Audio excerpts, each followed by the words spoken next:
So this video is on the 3 things that really matter for happiness.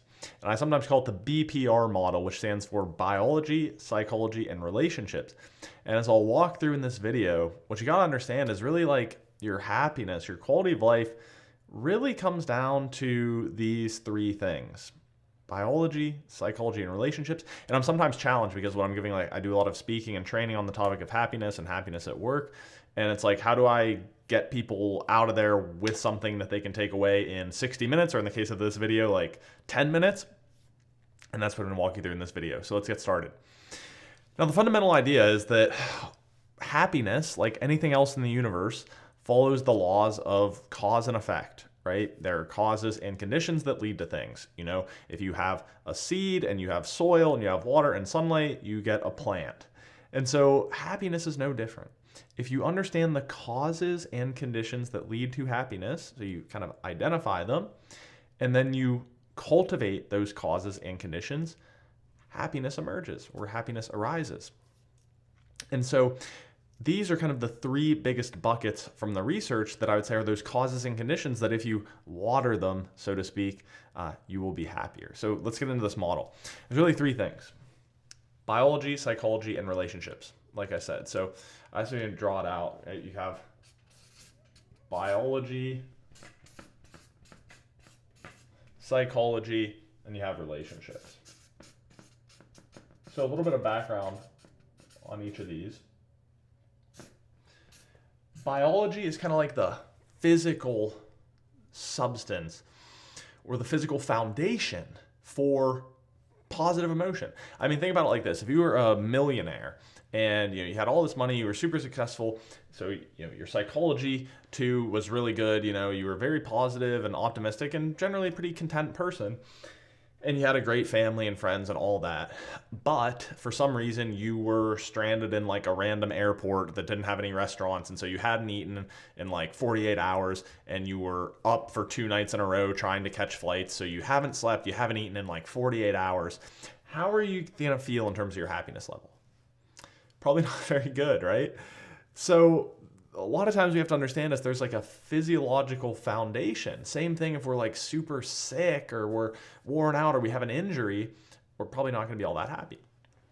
But, right, it's not just about this. The same can be said for all of those, right? Same example is if you're a millionaire who's like a fitness influencer and you're in super good shape and you do all your meditation every single day, but you've got no loved ones in your life, right? You have no partner, you have no family, you don't really have any close friends.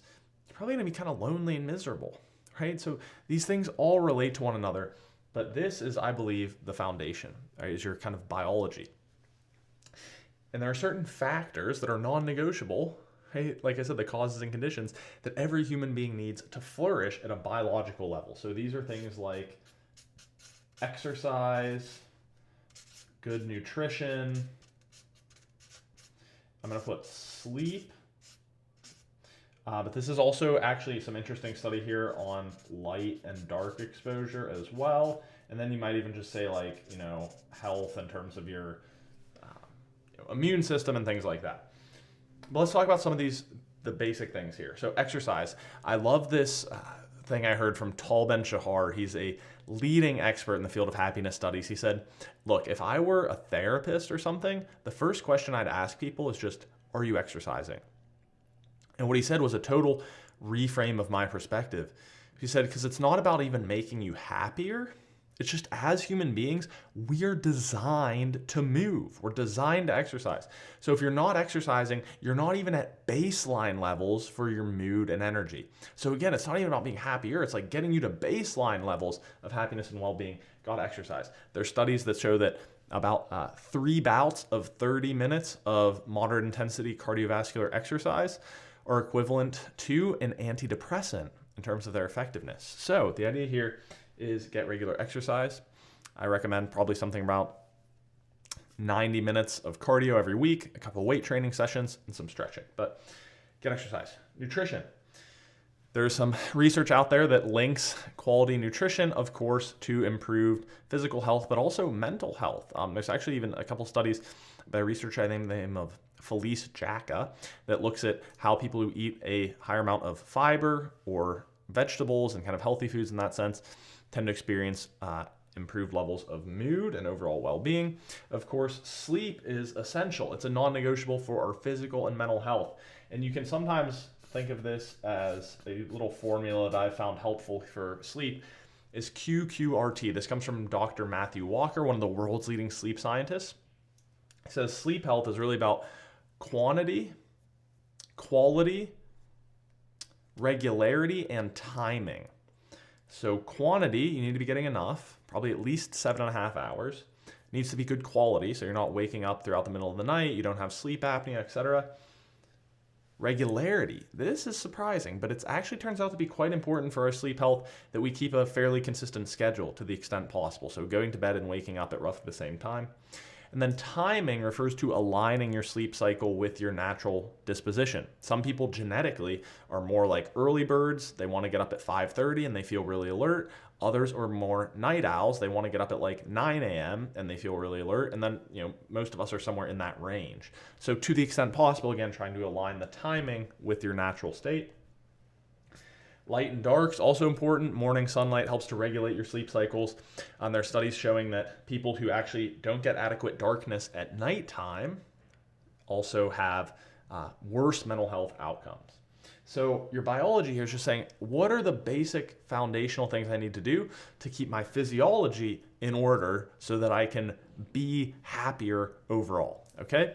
Next, let's move on to psychology. So this is really about thoughts and emotions. Right? Those are the two things that kind of govern our happiness when it comes to our minds. And again, I could write an entire book on this, but a few simple protocols you can consider are things like meditation or breath work. Meditation has been found to be mindfulness, has been found to be one of the greatest tools that we have in our toolkits for reducing all causes of stress. There's an interesting study published in Cell Press that looked particularly at what you may think of as a type of meditation. Actually, it's really a type of breath work called cyclical sighing. So you breathe in like this.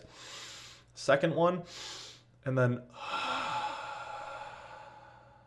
sigh it out. People do that for about 5 minutes a day for several weeks, and they improved their mood overall and decreased their levels of anxiety.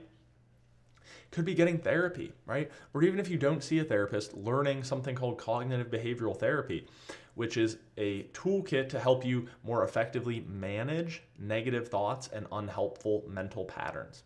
It could be, doing things that help you feel a sense of meaning or purpose, like volunteering or, getting a strengths assessment and using your strengths to serve something greater than you. That's been also shown to be a source of meaning and purpose, the psychological satisfaction. And of course, you have like flow, right? Which comes from just doing things that are fun, doing things that you enjoy and you find interesting. So again, there's a lot I'm throwing at you here, but it's just saying, I'm going to do something frequently to invest in the psychological dimension of my health. How can I improve the quality of my thoughts and moderate or manage negative thoughts? How can I spend time in more positive emotional states, cultivating those, and reduce my time spent in unhelpful emotional states? So this is all basically emotional intelligence and managing your own thinking. So there you have it.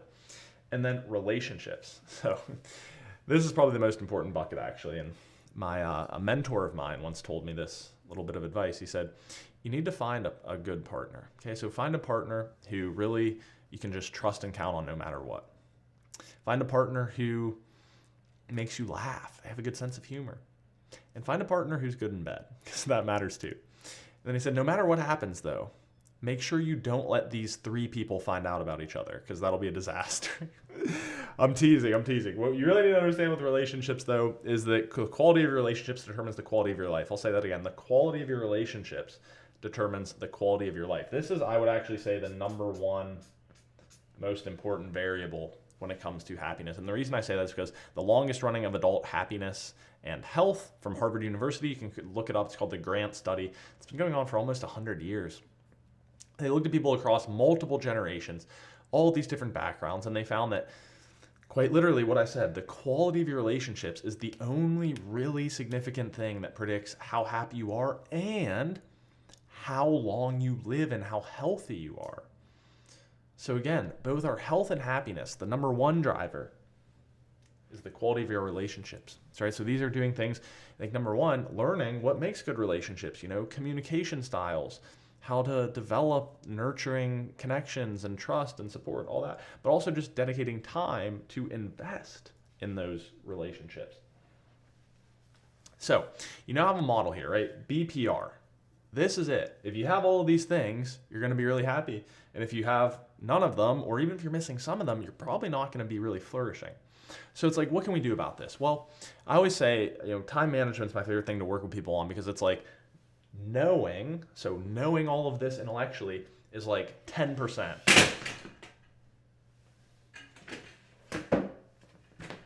We're back. So knowing all of this intellectually is like 10% of the whole thing, right? What you actually need to understand is how to go from knowing it intellectually to actually doing it. And that's the hard part. So the simplest, again, 1-minute version of this protocol I can give you is like, just turn this into a checklist, right? Write it down. Biology, psychology, and relationships, write it down, because the mind is for having ideas, not for holding them. If you try to keep it in your head, it's like, oh, I should exercise more, I should probably read more, I should stay in touch with friends more.